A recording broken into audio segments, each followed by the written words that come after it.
क्या महाभारत का योद्धा अश्वत्थामा आज भी जिंदा है?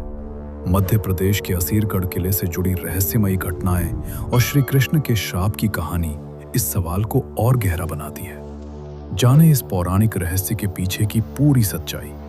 महाभारत का एक योद्धा यानी अश्वत्थामा 5000 साल बाद क्या आज भी इस दुनिया में भटक रहा है? ये सवाल आज भी लोगों के मन में रहस्य जैसी स्थिति पैदा करता है। मान्यता है कि अश्वत्थामा को श्री कृष्ण ने भयंकर श्राप दिया था कि वह युगों युगों तक अकेले भटकते रहेंगे। उनके शरीर से रक्त बहता रहेगा और वे मृत्यु की कामना करेंगे, लेकिन उन्हें कभी मुक्ति नहीं मिलेगी।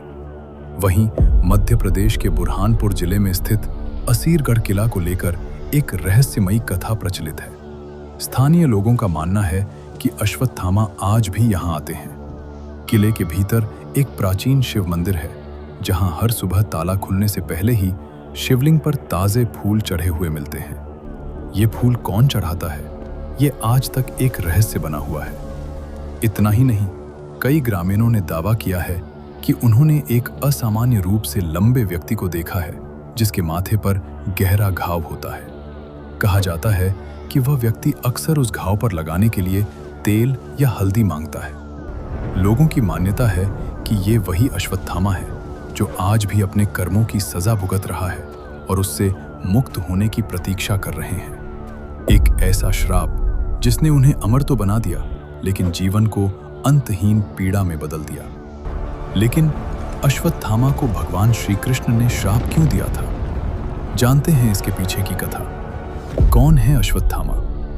महाभारत की कथाओं में अश्वत्थामा एक ऐसा नाम है जो रहस्य और शक्ति दोनों का प्रतीक माना जाता है। वे महान गुरु द्रोणाचार्य और उनकी पत्नी कृपि के पुत्र थे।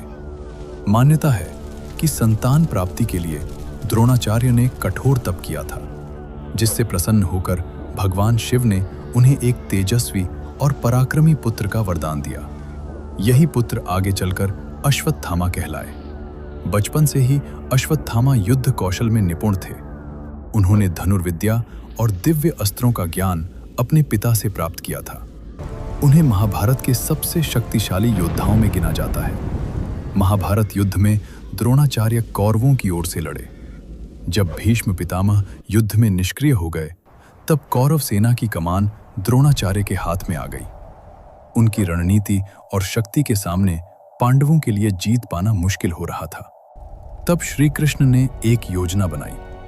युद्ध के दौरान यह खबर फैलाई गई कि अश्वत्थामा मारा गया। असल में भीम ने एक हाथी को मारा था, जिसका नाम भी अश्वत्थामा था।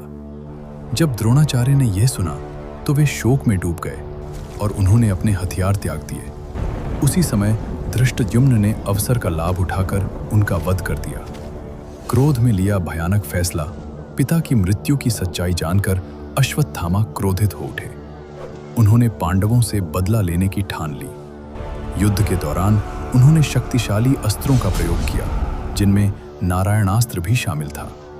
इस अस्त्र से बचना लगभग असंभव था, लेकिन श्री कृष्ण की सलाह पर पांडवों ने अपने हथियार त्याग दिए, जिससे वे बच गए। युद्ध के बाद की भयावह घटना।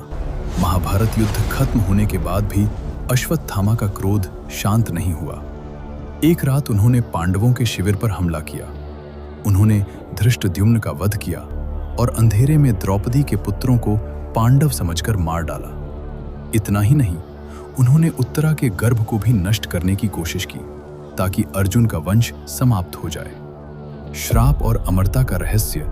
इन घटनाओं से क्रोधित होकर श्री कृष्ण ने अश्वत्थामा को श्राप दिया कि वे युगों युगों तक धरती पर भटकते रहेंगे। उनके शरीर पर घाव कभी नहीं भरेंगे।